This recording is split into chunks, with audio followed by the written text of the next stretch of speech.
Graça e paz, boa tarde, Deus abençoe a todos. Estamos aqui nesta segunda-feira, estamos de volta, né? Após mais uma pausa, mais um período, né, em que estivemos aí cuidando de assuntos outros, né? Não houve tempo para que ficasse pronto os nossos óculos novos, porque estamos com dificuldade de ler, de enxergar corretamente aqui o texto. Isso para mim dificulta bastante, né? Porque eu preciso da leitura para poder fazer uma explanação, uma aplicação. Então eu preciso estar sempre lendo e buscando no texto para despertar a memória e para manter a memória ativa em relação àquilo que nós estudamos, em relação ao que nós pretendemos fazer e falar. Então, após essa pausa, nós estamos de volta aqui com a carta de Paulo aos Efésios, né? E eu fico maravilhado que, pela maneira com a qual eu vejo, pela maneira com que eu vejo o fato de que Deus investiu. Deus investiu muito na igreja de Cristo. A igreja de Éfeso é uma das igrejas grandemente abençoada, com o ministério de vários apóstolos que passaram por lá. O próprio apóstolo Paulo, né, Timóteo esteve por lá, João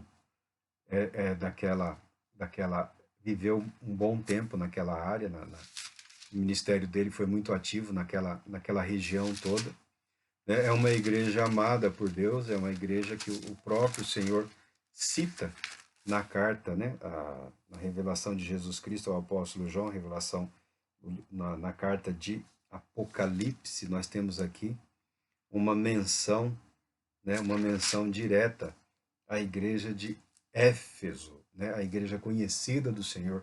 Conheço as tuas obras, tenho, porém, contra ti que abandonaste o teu primeiro amor.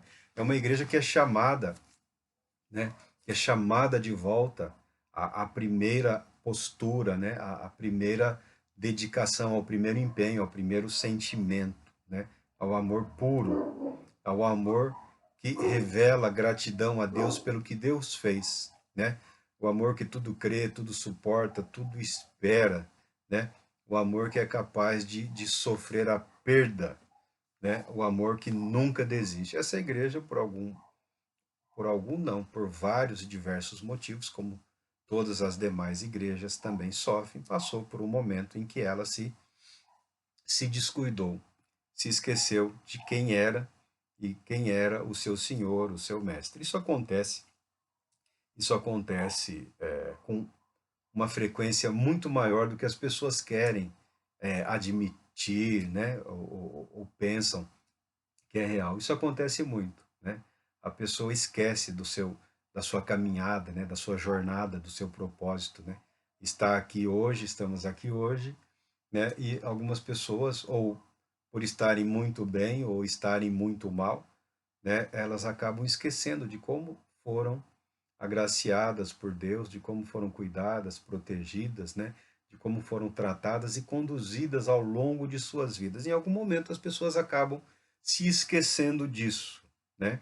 Nós somos parte dessa geração que tem muita facilidade para esquecer os dias ruins e os dias bons também. Uma geração muito voltada, né, a direitos, uma geração que busca muito e muito intensamente, né, a autossatisfação, que as pessoas querem chamar de felicidade, né, a autorrealização, né, querem explorar a sua própria identidade, a sua própria natureza, né, querem estabelecer caminhos e modos e modelos de caminhada nessa vida e muitas vezes acabam se esquecendo do seu Criador e do seu Senhor. Colheremos todos nós os frutos das nossas ações, né? E nessa vida ainda, os erros e os acertos, eles sempre acabam nos acompanhando e nos alcançando em algum momento, não importa o quanto a pessoa corra, né? Nós seremos alcançados, né, pelos frutos daquilo que semeamos ao longo das nossas vidas. Alguns não têm tempo, né, mas a maioria tem tempo para colher exatamente tudo aquilo e muitas vezes um pouco mais do que semeou e plantou. E o apóstolo Paulo, homem usado por Deus, um presente de Deus, um dom de Deus, no seu ministério apostólico, nós já falamos aqui que o apóstolo é o dom, né? Não acreditamos nesse dom de apóstolo, não. O apóstolo, o homem é o dom. A vida é transformada por Deus, pelo amor de Deus, pela atuação soberana do Espírito Santo, de maneira tal que o viver daquele indivíduo é uma manifestação da graça e do amor de Deus para outras pessoas, para a igreja. O apóstolo Paulo é um dom de Deus para a igreja de Cristo. E a igreja foi muito, e até hoje continua sendo abençoada pelo trabalho, pela vida do apóstolo Paulo. Tanto fomos abençoados pelo apóstolo Paulo que alguns, num ato de insanidade, né, exagerando, chegam até propor ou imaginar que o cristianismo, né, que hoje existe, ele é fruto exclusivamente da habilidade, né, intelectual, religiosa, moral, da disposição e do caráter do apóstolo Paulo. Tamanha facilidade que esse homem teve de explanar o evangelho de Jesus Cristo, né, para outros povos, para outras culturas, que não limitado à cultura judaica, segundo a vontade de Deus e o poder de Deus, né? Mas isso decorre do fato de nós, ao olharmos para trás, olharmos para o passado, imaginarmos as outras culturas, os outros povos, como se fossem atrasados, como se vivessem na idade da pedra, né? Como se vivessem ali é, lascando pedra para fazer fogo. Não, não é bem assim. O Novo Testamento foi escrito na língua grega, que era a língua franca da época já, que era a língua do comércio em toda aquela região ali do Mediterrâneo, norte da África, né? O grego foi dominando as relações comerciais e passou a ser a língua adotada pelo povo, né? Muito mais intensamente do que é o inglês hoje, né? Naquela região, o grego falava mais alto. O Evangelho de Jesus Cristo foi escrito em língua grega. Partes dos evangelhos, por exemplo, de Mateus, provavelmente uma parte foi escrita em aramaico, ou outros foram escritos em aramaico, mas quando o Mateus escreveu seu evangelho, ele se apropriou do material e fez uma obra mais completa. Mas os apóstolos usaram a língua da época, né? E nós conhecemos muito da cultura grega porque ela foi adotada pelos povos da Europa, né? Não só a língua, mas a cultura, a cultura no sentido de o modo de enxergar o mundo, o modo de pensar e de se expressar. A Europa adotou, né, com as suas universidades ao longo dos séculos, né, milênios já, né, instituições de ensino, foram se apropriando do conhecimento através dos islâmicos, através dos judeus e através do empenho próprio também dos seus monarcas, dos seus intelectuais, né? E construiu-se uma perspectiva, uma visão de mundo, né? Com um quê de, de cultura helênica, com um quê de cultura grega. Então, isso chegou às Américas, chegou até nós aqui, Brasil, né? Esse país imenso, gigantesco, que tem na sua forma acadêmica de enxergar a vida, as pessoas e o mundo, tem um quê de cultura grega, tem um quezinho de pensamento desse dos gregos. É provavelmente, certamente, a nação que mais influenciou a humanidade ao longo dos tempos a essa tal de cultura, esse tal de pensamento, esses filósofos gregos. Daí nós sabemos muito sobre filosofia grega e por aí afora. E alguns, por conta da formação intelectual, pelo longo período de ambientação escolar, né, aprendendo, a coisa vai se remoendo, remoendo, até que você aprende a se expressar e acha que é assim que o mundo todo se expressa, essa visão de mundo, de realidade é a mesma em todos os lugares. Não, não é. Não é. Cada Cada cultura, cada povo tem uma peculiaridadezinha, tem algo que lhe é próprio, tem algo que lhe é peculiar.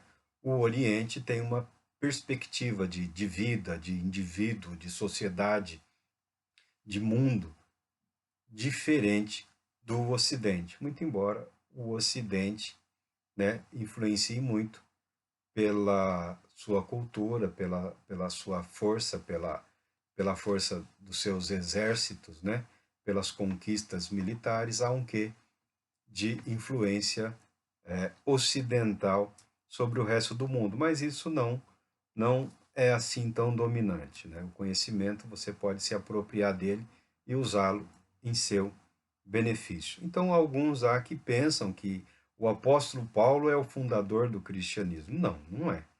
É Jesus Cristo. E o apóstolo Paulo foi chamado para ser apóstolo pelo próprio Senhor Jesus Cristo. E a vida dele foi de fato um dom para as igrejas de Cristo, um dom que até hoje atua, um dom que até hoje beneficia. Até hoje somos beneficiados pela vida, pelo trabalho, pelo pensamento, né? Pela presença do Espírito Santo na vida do apóstolo Paulo. Não que não houvesse todo esse saber na igreja dos judeus. Havia sim, e há muita sabedoria, há muito saber, né, na cultura hebraica, na cultura dos judeus. Hoje, muitos cristãos estão estudando mais, né, o judaísmo, a cultura hebraica. Eles não têm como se estabeleceu no Ocidente, assim, propriamente uma filosofia como nós temos a nossa, mas eles são mais voltados para uma forma de preservação do conhecimento através da sabedoria, através da linguagem de sabedoria, através dos sábios. Mas a sociedade israelita, a sociedade judaica, é uma sociedade bastante evoluída, bastante avançada tecnologicamente, há conhecimento de todas as áreas lá, mas a área que mais interessa a nós, os cristãos, é essa área da religiosidade, da espiritualidade. E essa área da espiritualidade, ela está protegida por séculos, né, de sabedoria, de homens que se dedicaram ao estudo, ao empenho, e não é nada fácil aprender com eles, né?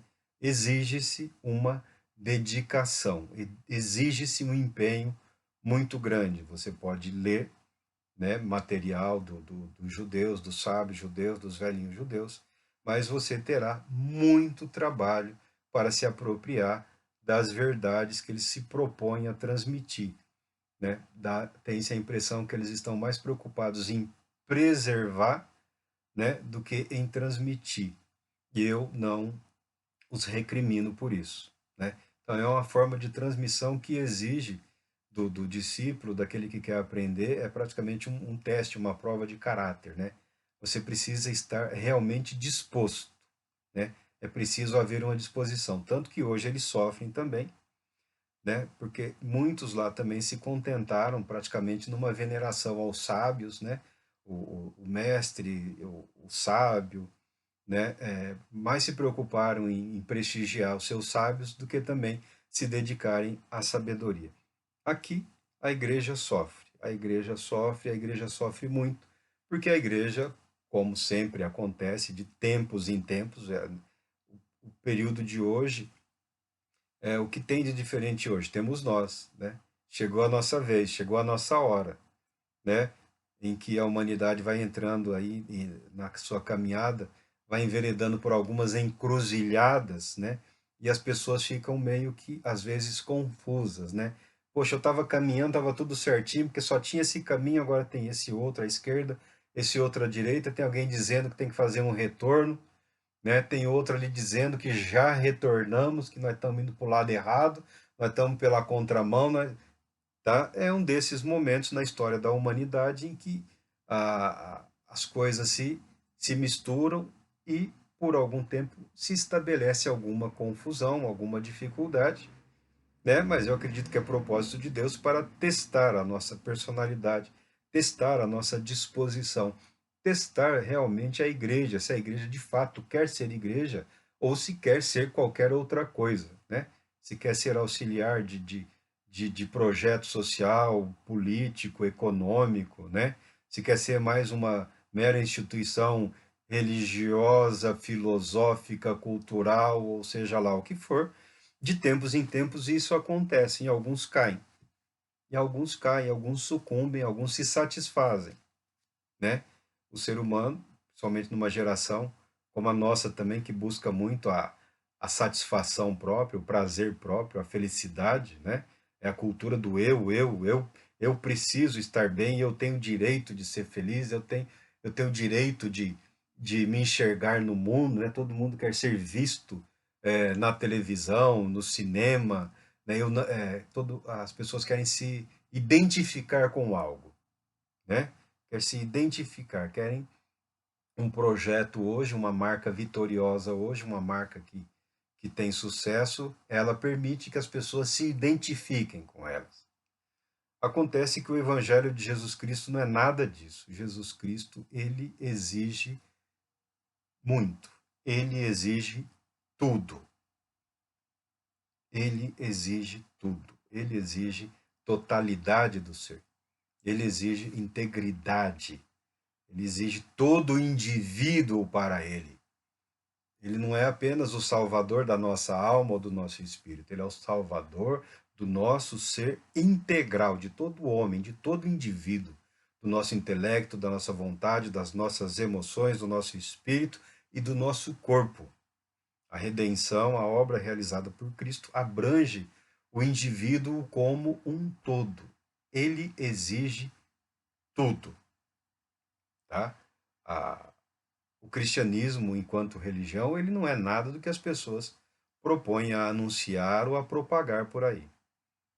Né? Não, do jeito que tá bom. Não, não está. Jesus é franco, é direto em dizer não, não está bom. Bom é do jeito que ele estabeleceu. Bom é estar de acordo com o que ele planejou. E nisso nós nos encontramos nas dificuldades que todos se encontram. Né?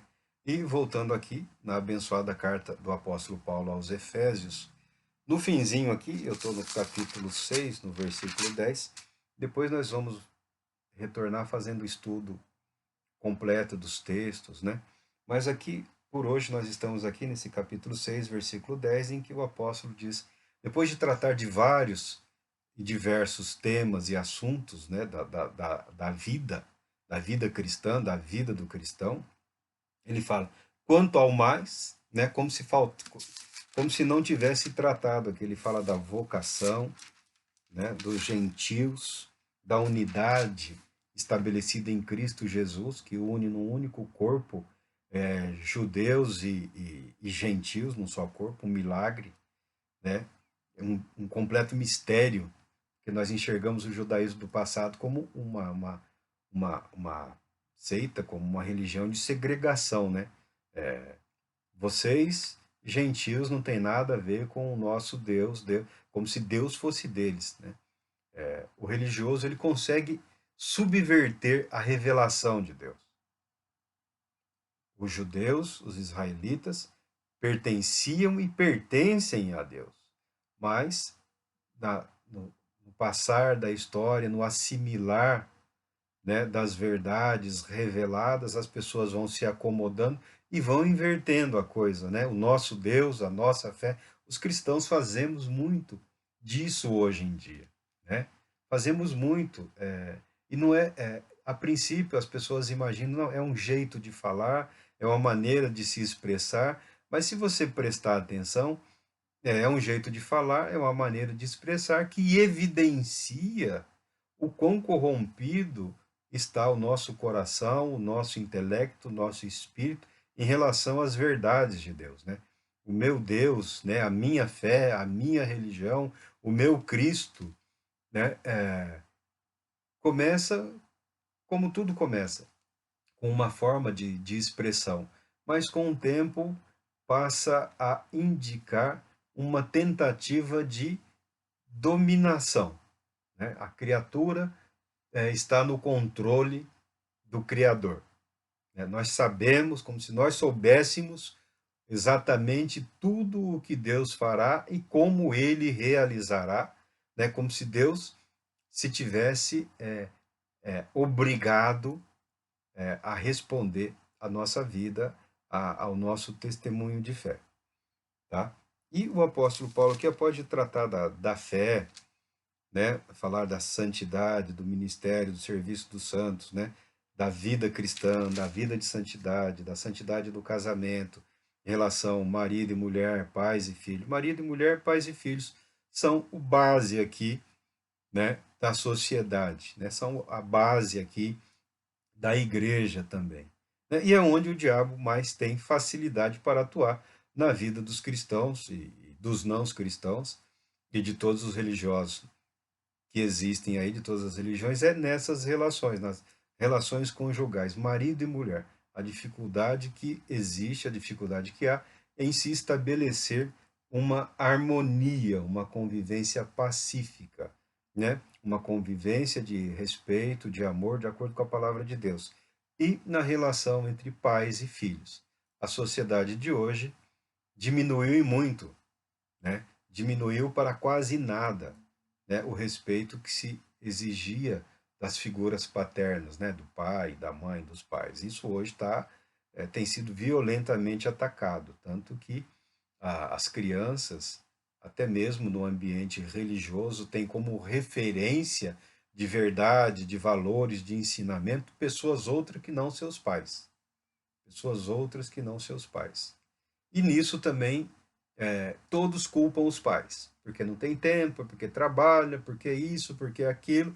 Como você vai culpar o pai por ser pai? Como você vai culpar os pais por terem uma vida ativa na sociedade, por trabalharem, por exercerem os seus dons, as suas habilidades em benefício das suas próprias famílias e de outros, né? A igreja não enxerga os adversários, não enxerga os inimigos, reproduz internamente um mal que existe do lado de fora e joga sempre toda a responsabilidade para os pais. O apóstolo Paulo, após de tratar das relações do homem com Deus, do homem com o próximo, né?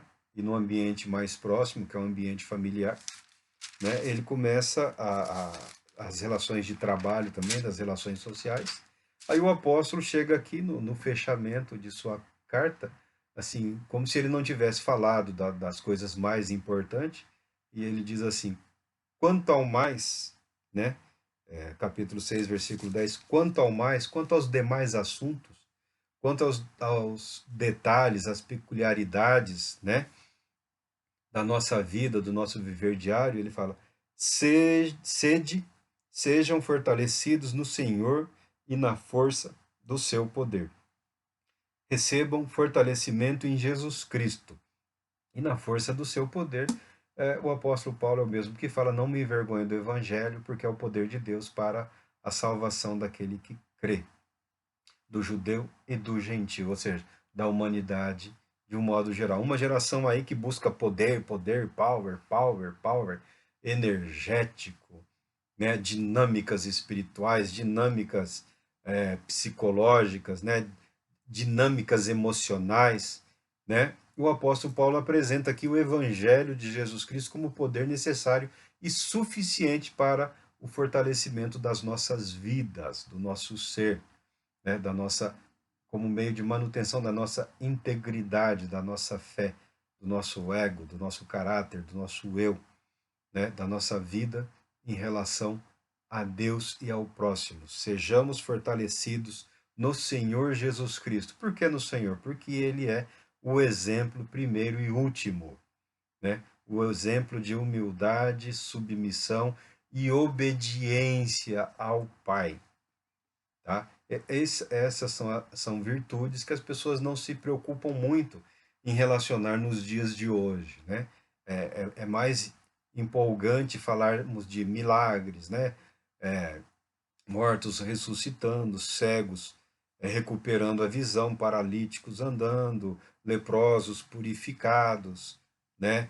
Pessoas terrivelmente endemoniadas sendo purificadas, sendo libertadas, né? Mas não se fala da obediência, da submissão amorosa, né? No esvaziar-se de si mesmo, né? Abrindo mão do seu próprio querer, da sua própria vontade, da satisfação própria, ainda que correta, né? Ainda que justa, mas com vistas a agradar primeiramente e exclusivamente a Deus, o Pai.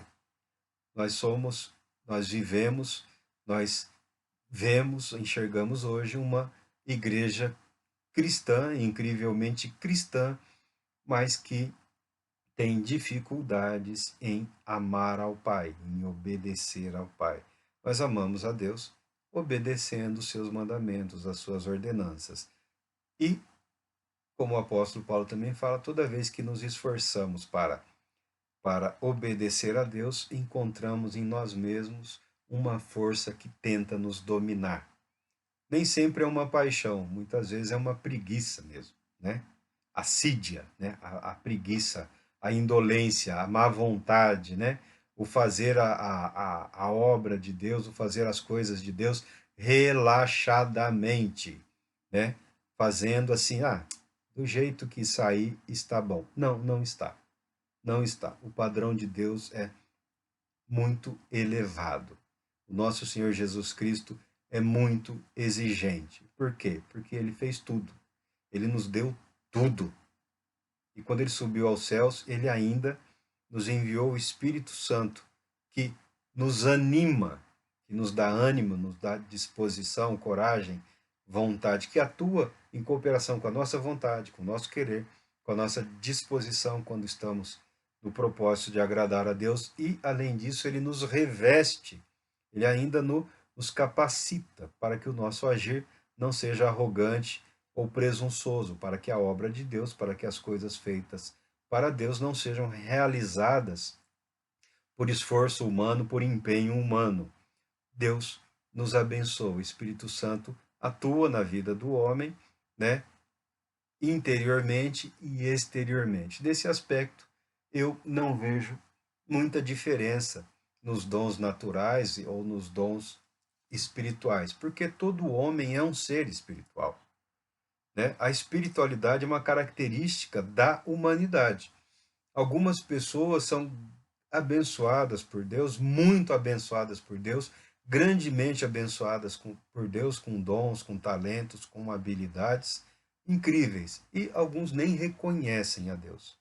Mas, por sermos objetos do amor de Deus, todos acabam desfrutando de alguma maneira desse agir do Espírito Santo. Os filósofos, os teólogos, têm nomes bonitos e interessantes para todas essas coisas, numa tentativa aí de justificar ou de explicar como Deus age. Na minha opinião, Deus age soberanamente, livre e soberanamente. Agora, aquele que se diz cristão, aquele que se reconhece regenerado pelo poder, pela presença do Espírito da vida, do Espírito que a Cristo ressuscitou, este sim tem uma responsabilidade muito grande. Temos uma responsabilidade com a palavra de Deus, com o Espírito do nosso Deus, com o Espírito do nosso Senhor e Cristo que ele fez habitar na igreja. Eu evito muitas vezes falar em nós por conta dos alucinados, dos desequilibrados, né? Das pessoas que não têm senso de corpo, não têm senso de comunhão, não têm ideia do significado da palavra igreja, né? Não sabem ao certo a natureza, o caráter da igreja, né? Como corpo de Cristo. Como corpo de Cristo, nós partilhamos deste espírito de vida que nos une na fé e nos conduz para a vida eterna, para a glória eterna em Cristo Jesus. Mas ainda assim, cada um de nós temos a responsabilidade de buscarmos em Deus e recebermos o que ele já gratuitamente nos concedeu, seja qual for a manifestação do Espírito Santo, a realização, né? É importante que nós saibamos que a nossa vida é conduzida pelo Espírito do Criador, pelo Espírito de Cristo, né? O Espírito da ressurreição habita em nós. É assim que nós recebemos vida, é assim que nós suportamos o insuportável, né? É assim que nós caminhamos tranquilamente por um campo minado, né? Sendo guiados, sendo conduzidos pelo Espírito Santo. O viver é Cristo, o morrer é Cristo. E o apóstolo Paulo traz aqui uma verdade da qual muita gente quer fugir. Ele diz: Revesti-vos de toda a armadura de Deus, para poderdes ficar firmes contra as ciladas do diabo, porque a nossa luta não é contra o sangue e a carne, e sim contra os principados e potestades, contra os dominadores deste mundo tenebroso, contra as forças espirituais do mal nas religiões celestes. Eu sinto muito te informar, meu irmão. Eu sinto muito te informar, minha irmã. Nós não fomos deixados neste mundo como turistas. Nós não estamos aqui pela bela paisagem. Nós não estamos aqui tão somente para desfrutarmos da maravilhosa vida que o Senhor Deus nos concedeu. Nós fomos deixados como representantes dele numa batalha que teve início nos céus, numa batalha que invadiu a humanidade, numa batalha que conseguiu dominar a política, a economia, a cultura, a sociedade, os valores sociais, morais, de um modo geral, foram atingidos nessa batalha. E o inimigo tem marcado ponto, e o inimigo marca, guarda a posição de maneira bastante acirrada e bastante agressiva. Por isso que todos nós somos capazes de enxergar o mal no mundo. Por isso que todos nós somos capazes de enxergar algo mal, algo ruim na política, né? Na economia, né? Na cultura. Mas o que é isso que se está ensinando hoje? O que é isso que estão propondo as pessoas a viverem, como se não existissem regras, como se não existissem valores, como se não existissem verdades, como se fosse possível, né, cada indivíduo construir a sua própria versão da verdade, a sua própria versão da realidade e a sua própria versão de si mesmo. Como isso é possível? Como foi que a humanidade chegou nesse ponto? O que aconteceu? O que deixou de acontecer para que as coisas chegassem nesse ponto? Bom, os inimigos da fé, os inimigos de Deus, os inimigos do Evangelho, os dominadores deste mundo, os principados, as potestades, né, os anjos maus, os demônios, todos estes seres que estão sob o poder, sob o domínio de Lúcifer, de Satanás, do dragão, da antiga serpente, do inimigo das nossas almas, do acusador, eles trabalham dia e noite.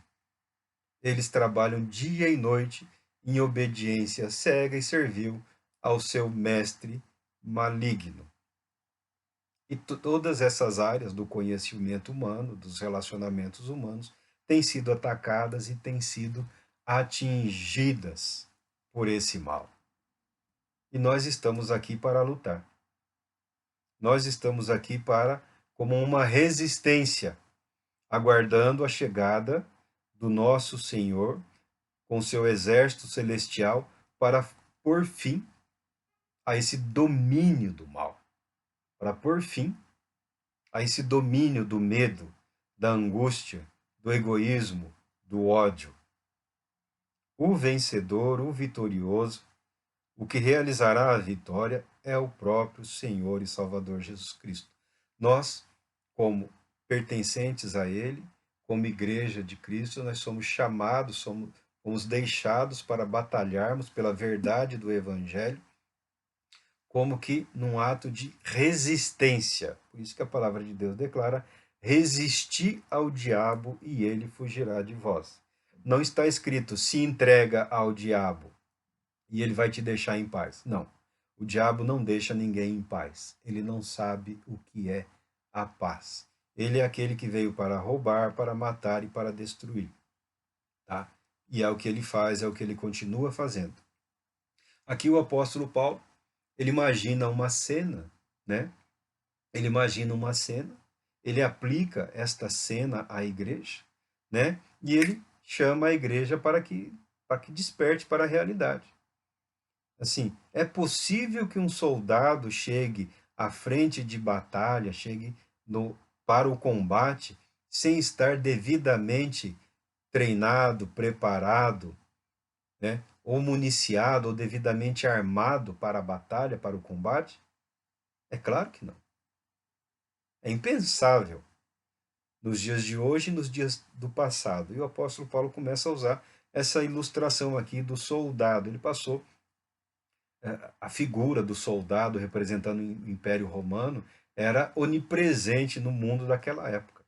Em todo vilarejo tinha uma forçazinha lá do Império Romano, tinha um grupamento, né, nas estradas, né, nos mares. Os soldados do Império Romano é o que mantinham a ordem, né, o que garantiam o domínio do império. Então ele usa uma figura que todo aquele mundo naquela época conhecia, o soldado romano marchando sempre pronto para defender o senhorio de Roma. O apóstolo Paulo deixa isso evidenciado. Todo e qualquer soldado romano está o tempo todo preparado e apto para defender o senhorio de Roma.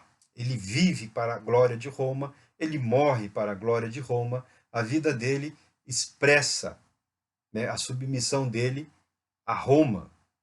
E olhando para a igreja de Cristo, naqueles dias, ainda no começo, né, não parecia tão o mesmo empenho, a mesma dedicação, a mesma vontade, né, a mesma aptidão, o mesmo preparo, né? Eu vivo para o meu Senhor Jesus Cristo. Eu estou pronto para viver e para morrer pelo meu Senhor Jesus Cristo. A minha vida é para a glória do Senhor Jesus Cristo. Isso é o que o apóstolo Paulo esperava da igreja. Isso é o que o Senhor Deus espera da igreja que ele resgatou da condenação eterna. E o apóstolo Paulo começa a descrever aqui a necessidade.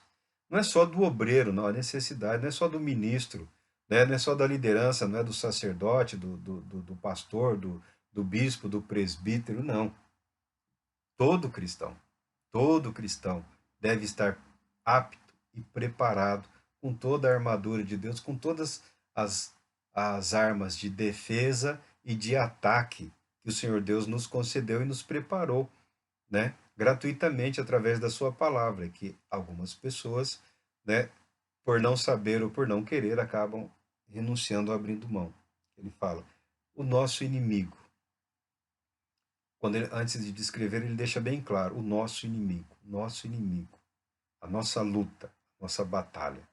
Nós falamos de um mal que atua, né, na sociedade, de um modo geral, na estrutura política, na estrutura político-partidária, na estrutura econômica e social, né, na estrutura ideológica, no saber, na cultura, né? Nós falamos de um mal que atua, mas as pessoas envolvidas na atividade política, né, na atividade educacional, filosófica, político-partidária, social, cultural, não são os nossos inimigos.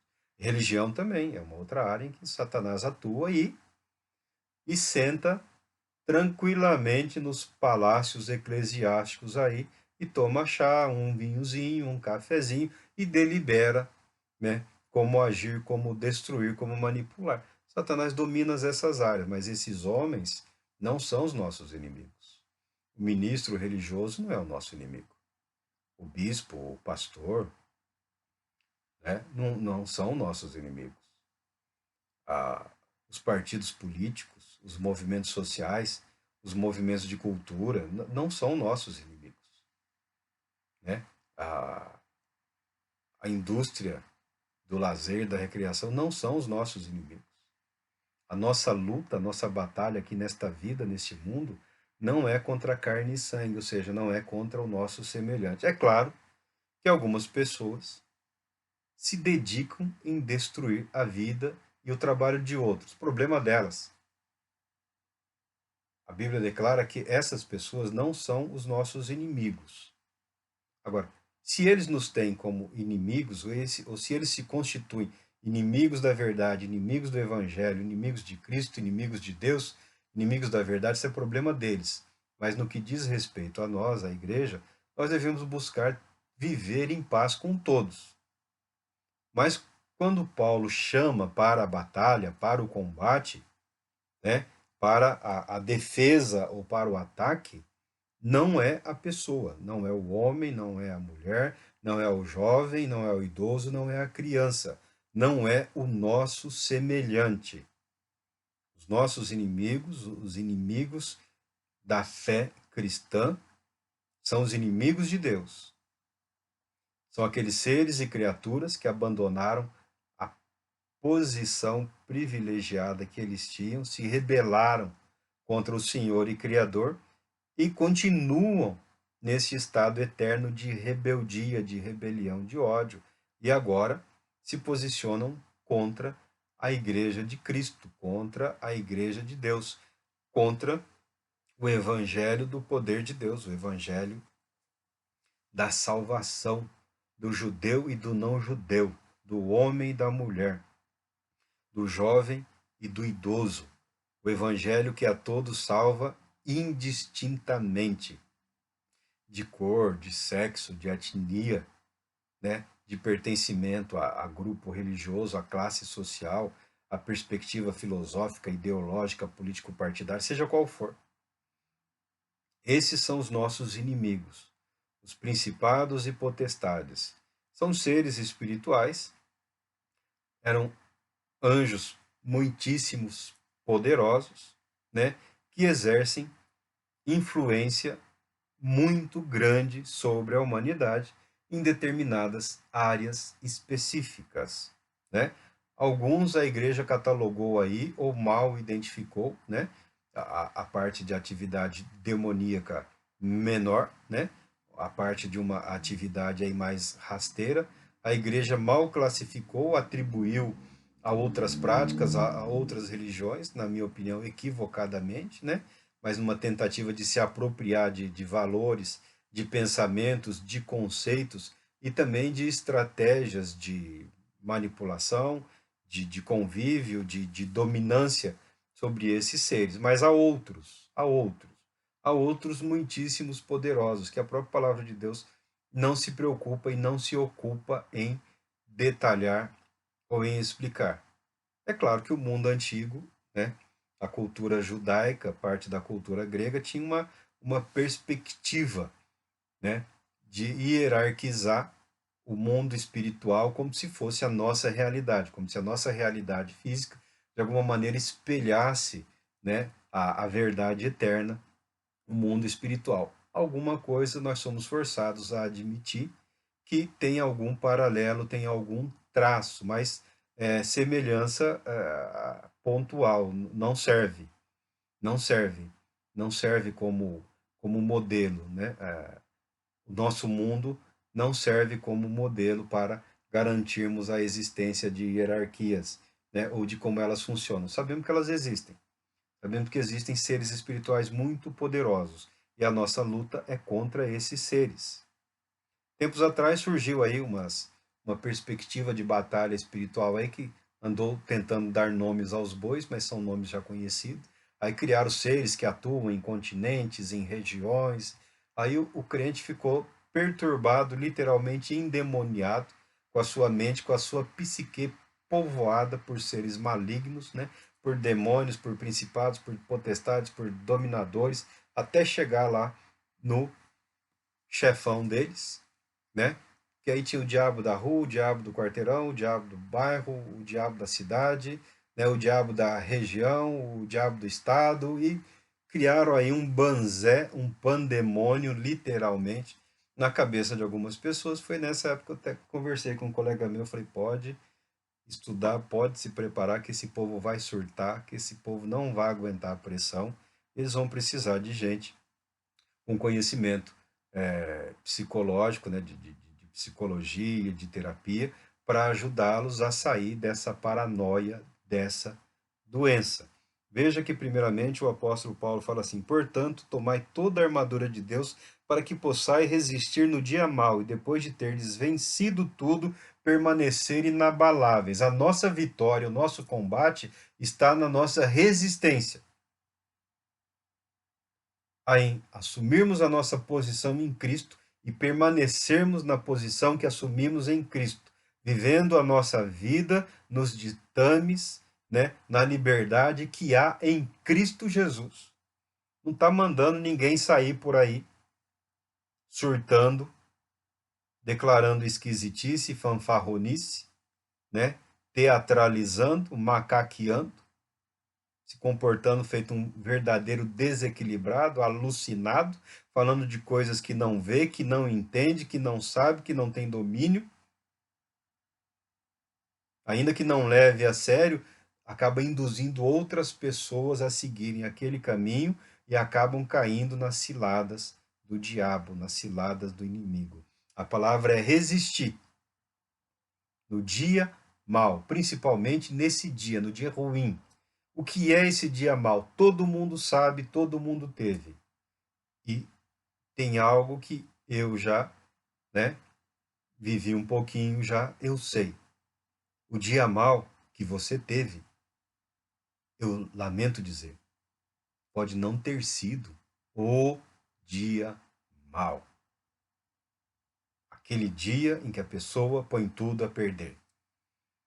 Aquele dia em que a pessoa leva uma rasteira do diabo. É pego de guarda baixa. Né? É esbofeteado. É humilhado. É execrado. O apóstolo Paulo deixa claro.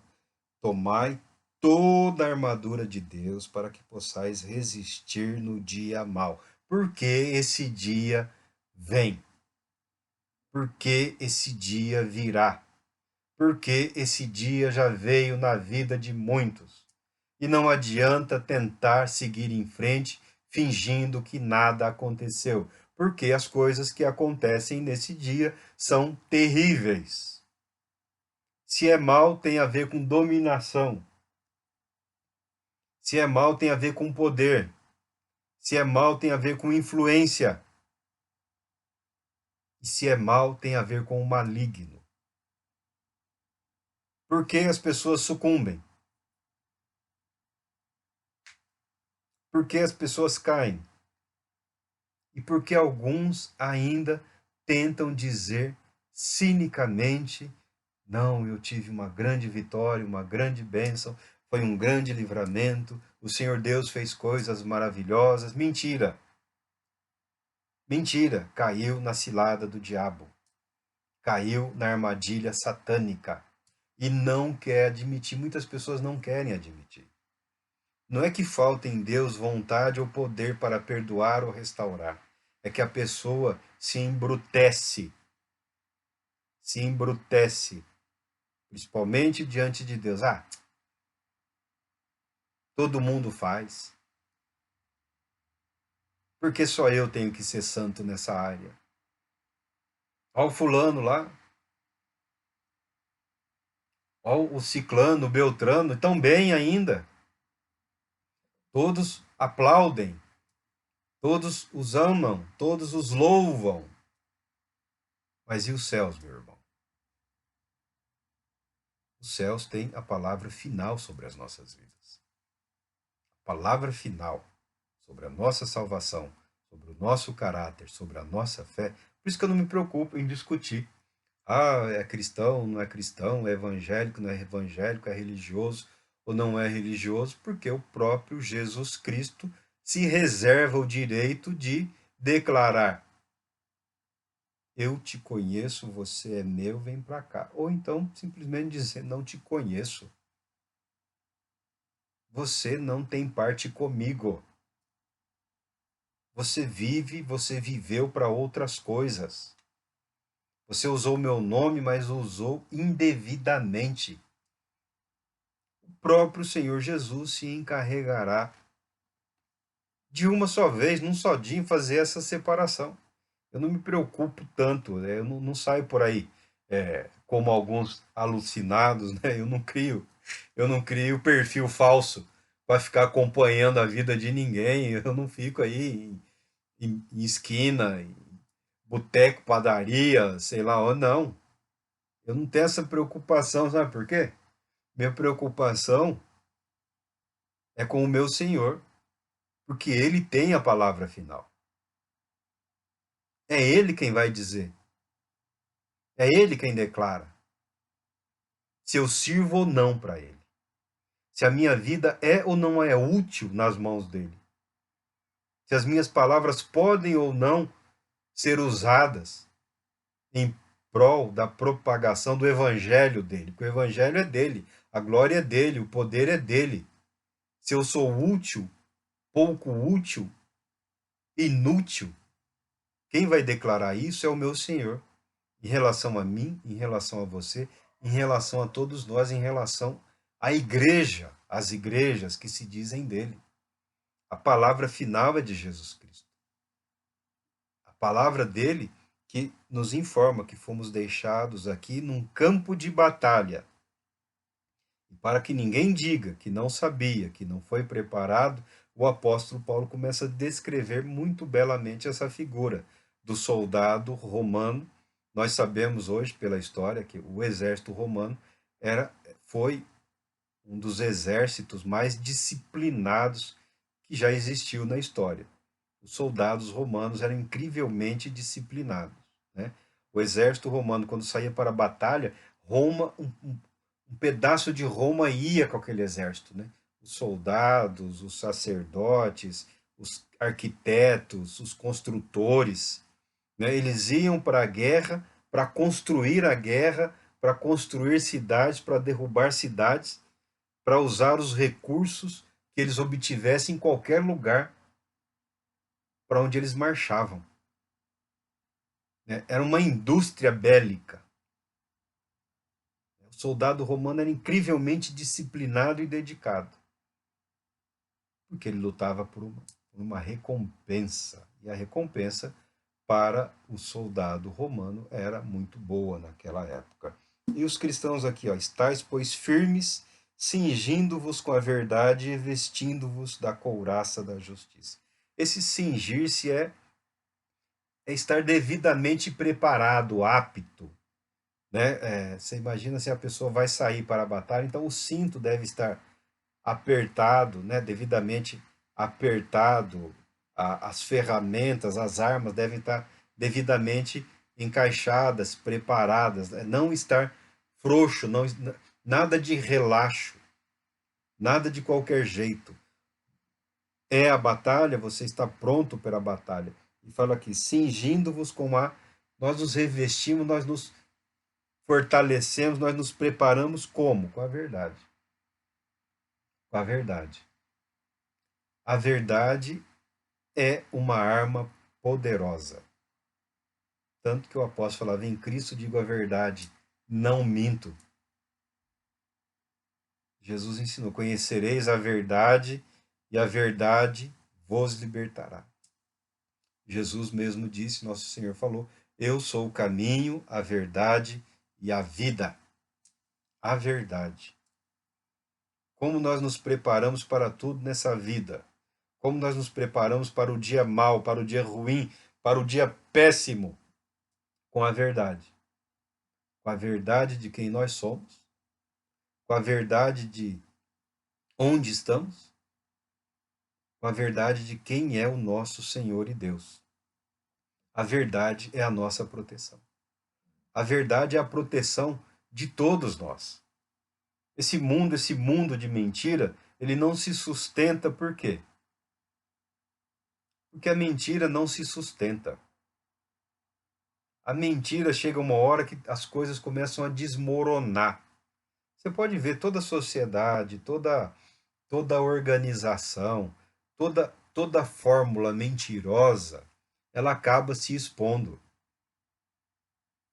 né? Todo personagem fictício, né, acaba se esgotando.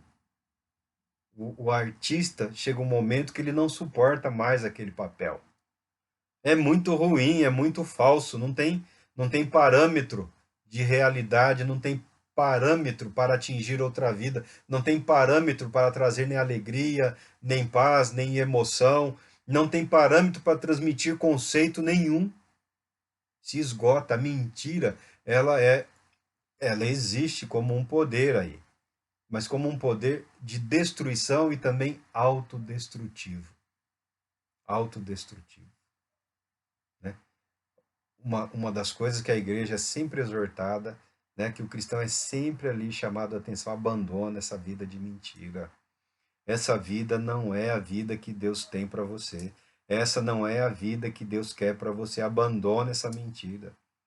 não se enfia, não mergulha nesse mundo de mentira, de vaidade, de fantasia, de delírio. Isso não acaba bem, em nenhum aspecto, em nenhum aspecto, nem nesta vida, nem nesses dias, nem na eternidade, tá? Então, se organizando, se preparando com a verdade e vestindo a couraça. A couraça era a parte da armadura, né, para tentar impedir, né, os ataques, né, o dardo, a flecha, a lança. Então tinha uma malha, né, de proteção que tentava proteger. Na antiguidade, algumas armaduras eram de metal, uma malha metálica, outras eram de couro, né, de animal, várias camadas de couro, né, formavam uma espécie de barreira de proteção para tentar salvar a vida do soldado durante a batalha. Tá? Calçai, vestindo-vos com a couraça da justiça, justificados mediante a fé. A nossa justiça não é nossa. Nós não, não nos posicionamos em Cristo para resistirmos aos ataques do diabo, firmados nem na nossa verdade, nem na nossa sabedoria, nem na nossa santidade, nem na nossa justiça. Nós nos posicionamos em Cristo Jesus dependentes totalmente da justiça de Cristo a nós atribuída, da santidade, da santificação, do Espírito que nos é dada gratuitamente. Tudo que nós usamos para resistirmos nos dias maus, nos foi dado por Cristo e são méritos de Cristo, não são os nossos. A fé é um dom de Deus. Nós nos apropriamos disso. Permitimos que o que nos foi dado molde a nossa vida, a nossa vontade, a nossa disposição, mas nós reconhecemos que é Deus que nos sustenta nos campos de batalha dessa vida. É Deus que nos livra, que nos protege dos terríveis ataques do inimigo. Porque o inimigo não está brincando, não está se divertindo, não está se preparando para, ele está atacando feroz e violentamente, destruindo tudo que ele encontra pela frente. E se estamos vivos, se temos sobrevividos, se temos sobrevivido, se temos guardado a nossa fé, é graças a Deus, é graças ao nosso Deus e Pai, que em Cristo Jesus nos amou, nos perdoou e nos sustenta. E o apóstolo continua falando aqui, né? Calçai os pés com a preparação do evangelho da paz, né? Você imagina um soldado descalço, não faz sentido. O que nos protege, o que firma os nossos pés, o que mantém as nossas pernas firmes e fortes, os nossos pés, que nos mantém edificados, firmados? O evangelho da paz, o evangelho de Jesus Cristo, o evangelho que proclama que em Cristo temos a paz com Deus. Não é Deus que está lutando contra as nossas vidas. Não é Deus que está lutando contra você, muito pelo contrário, é Ele que tem te protegido, é Ele que tem nos guardado, é Ele que tem nos sustentado, embraçando sempre o escudo da fé, com o qual podereis apagar todos os dardos inflamados do maligno, né? O soldado romano, ele usava ele tinha várias armas, né? Uma espada curta, né? Do comprimento de um côvado, que é própria para o combate próximo, um escudo, né? Um escudo muito ágil também, que ele usava ali para se defender, para se proteger. E todas as outras armas que ele também trazia, que ele trazia com ele, né? A lança, né? Uma espada longa também que eles tinham. Mas a arma que eles mais usavam era aquela espada de mais ou menos meio metro aqui, de fácil manuseio, né? Que ele usava para atacar eficazmente, e o escudo para se proteger, né? Das flechas, dos dardos, né? O inimigo lança vários dardos. O inimigo lança várias mentiras. O inimigo, se você se deixar levar pelo que o diabo colocou na boca de outras pessoas para atingir a sua vida, você vai virar um bombeiro espiritual, né, com um balde, né, tentando apagar fogo em tudo quanto é lugar. Esquece, abandona. Deixa para lá. Mantenha-se firme em Cristo. Mantenha-se no trilho, no caminho. Mantenha-se na verdade e siga em frente, que o Senhor Deus certamente te concederá a vitória. Tomai também o capacete da salvação e a espada do Espírito, que é a palavra de Deus. Tão esquecida, né? Tão esquecida, tão deixada de lado, tão deixada de lado. Não, não é bem assim, Marco, você está exagerando. Não, não estou, não. Não estou, não. Não estou, não. Você pega aí o material que está à disposição, né? Boa parte da literatura cristã que influencia a vida de muitos da igreja de hoje. Se você estudar com detalhe, você perceberá que muito do que está ali está apenas travestido de cristianismo ou de mensagem do evangelho. São águas de fontes contaminadas, né? Muito do que se chega na vida das pessoas hoje, né? Na igrejinha ali, né? Ou na igrejona lá também, né? Vem de uma perspectiva filosófica, administrativa, eclesiástica, visão de mundo, que não está necessariamente comprometida ou compromissada com a palavra de Deus, mas com o sucesso, né? As pessoas buscam o sucesso, a satisfação, está por cima, né, na crista da onda, e acabam se deixando contaminar por modelos e por métodos que não são oriundos do Evangelho, inclusive no trato das ovelhas, no trato do rebanho, no cuidado com a vida espiritual das pessoas. Essa é a área mais abandonada, essa é a área mais deixada de lado. Eu sou um dos que acredita, um dos que fala assim, sim, você não está bem, procure um médico. Ontem, imediatamente, procure um profissional. É a pessoa que tem condições de fazer um diagnóstico e indicar talvez outro profissional, ou indicar lá um receituário, um medicamento, ou uma atividade, ou alguma mudança na sua vida que possa te trazer um benefício. Não está bem? Procura o médico.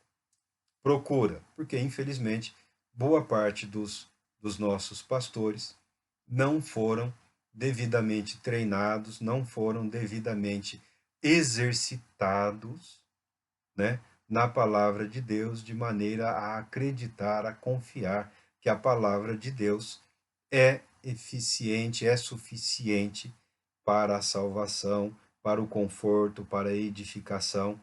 Por quê? Porque nós somos a sociedade. Ah, tá com dor de cabeça? Toma esse analgésico, né?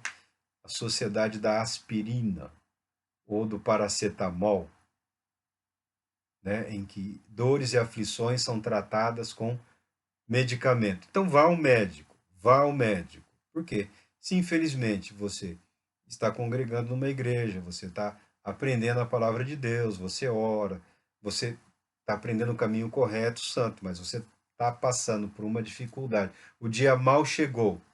Quer você tenha caído, escorregado, tropeçado, né? Tenha sido mortalmente ou superficialmente ferido, atingido,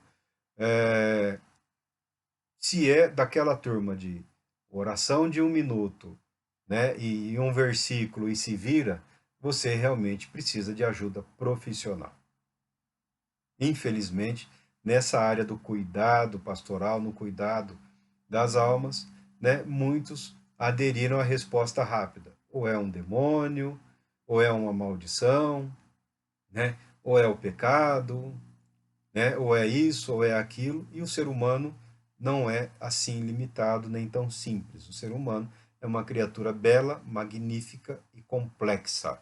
Se o dia mal na sua vida chegou, ainda que seja na forma de uma depressão ou de uma opressão, de algum tipo de perturbação, né, ou de uma manifestação de percepção alterada da realidade, procura um profissional da área médica. Eu não estou desprezando a palavra de Deus, nem o seu pastor, nem o reverendo, nem o ministro. Eu não estou desprezando. Eu estou apenas reconhecendo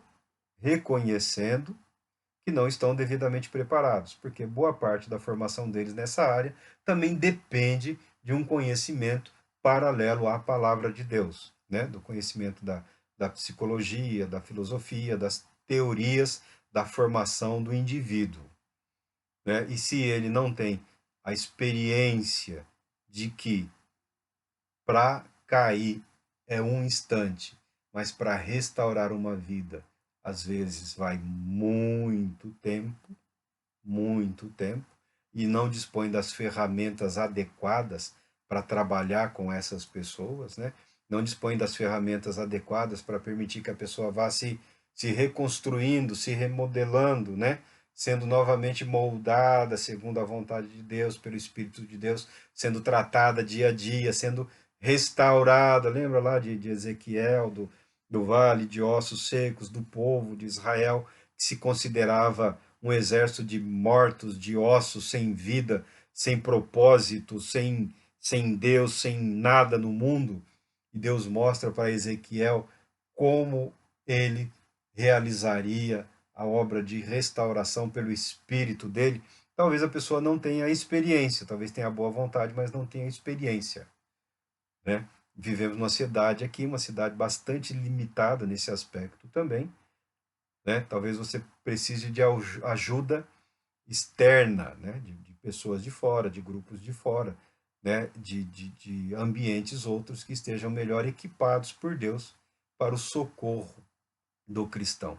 Muito embora o Senhor Deus nos equipe para a batalha e deixe tudo à nossa disposição para que nós sejamos capazes de suportar os ataques do inimigo, para que nós possamos resistir e sairmos vitoriosos, vencedores na batalha. Muitas vezes alguém é ferido, ainda que não mortalmente, mas superficialmente, né? Um dardo envenenado atinge, né? E quando a pessoa percebe que não está bem, é o melhor momento, né, de ser ajudado. Quando a pessoa precisa de ajuda, quando a pessoa pede ajuda. Você fala, Marco, mas com tudo isso à disposição nossa, é possível que a pessoa não consiga resistir adequada e corretamente?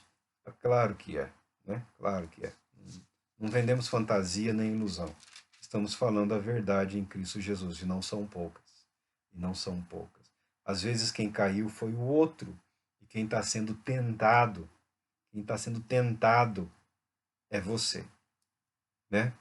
O outro fez o que fez, chorou, se humilhou, pediu, e agora você tem que se adaptar, né? Você tem que aceitar, né, que esse indivíduo que devia estar te ajudando, né, que essa pessoa, o marido, a esposa, o pai ou o filho, que devia ser o seu apoio, né, o seu braço direito, né, é seu inimigo, é seu adversário, é um peso que você carrega, né? É uma, foi ferido e resvalou em você, né, sujou você, né? Você também pode ter sido atacada e não percebeu, atingida e não percebeu, né, com aquela palavra, eu não mereço isso, eu não merecia isso, meu Deus, por quê? Né? E isso acaba se tornando aí uma oportunidade para que o inimigo pressione muito, porque você não merecia, né? Você realmente não merecia isso. Você não tinha que passar por isso. Não faz parte da sua vida isso, não faz parte do seu caráter, não faz parte da sua índole. Você fez tudo certinho. Você obedeceu, você temeu a Deus, você guardou a palavra de Deus, você se preservou para o seu Senhor e agora você é obrigado a se readaptar, né? A engolir uma coisa que está te dando náusea, né? A amar algo que lhe parece odiável. Como é que você lida com isso? Primeiro, acreditando que nada em nossas vidas foge à vontade, ao alcance, ao poder, à graça e à misericórdia do nosso Deus. Você foi atingido e você quer tomar decisões.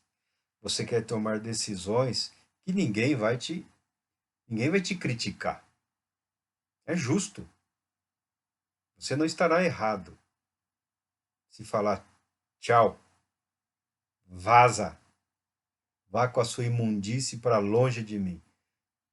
Você não está errado, a senhora não está errada, a senhora não está errada, tá? Quem sou eu para dizer, para julgar se a pessoa que foi ofendida, atacada, humilhada, né, teve a sua alma contaminada, né? Seu espírito não limpa, não é isso? Não é essa pensamento, a sensação, não é trabalhar o dia todo ou ir para algum lugar aí, se a poeira, a sujeira, você toma um banho, não, atingiu você na sua alma, atingiu você no seu espírito. É justo. Qualquer que seja a decisão que você tomar, meu irmão, qualquer que seja a decisão que você tomar, minha irmã, eu creio que Deus vai te abençoar. Ninguém vai te julgar. Você não está errado agora. Se você decidir permitir que o soberano Deus transforme essa situação humilhante e constrangedora num motivo de louvor e glória do nome dele, vai levar um tempo. Vai levar um tempo. Mas vai ser muito bonito o que Deus vai fazer através da sua vida. Vai demorar. Você vai sofrer. Como você vai sofrer também se romper com isso aí tudo. O sofrimento você pode esquecer, você não vai conseguir evitar. Tá? O sofrimento já te pegou. O sofrimento já te alcançou. Não importa a decisão que você tome, o sofrimento não vai sair da sua vida, ele vai te acompanhar por algum tempo, mas se você e ele vai desaparecer em algum momento. A sua vida será abençoada segundo o Senhor Deus abençoou, segundo o Senhor Deus prometeu, segundo o Senhor Deus declarou. Agora, se você permitir que ele use esse dia mau, esse dia ruim que te afligiu, que atingiu você, para te transportar literalmente para uma compreensão maior do que é o amor de Deus, vai ser muito bonito daqui a algum tempo, quando a glória de Deus se manifestar através da sua vida e outros virem através de você o significado do que é amor de Deus. Que Deus te abençoe, Deus te proteja, Deus te traga paz, querendo Ele, retornaremos em breve.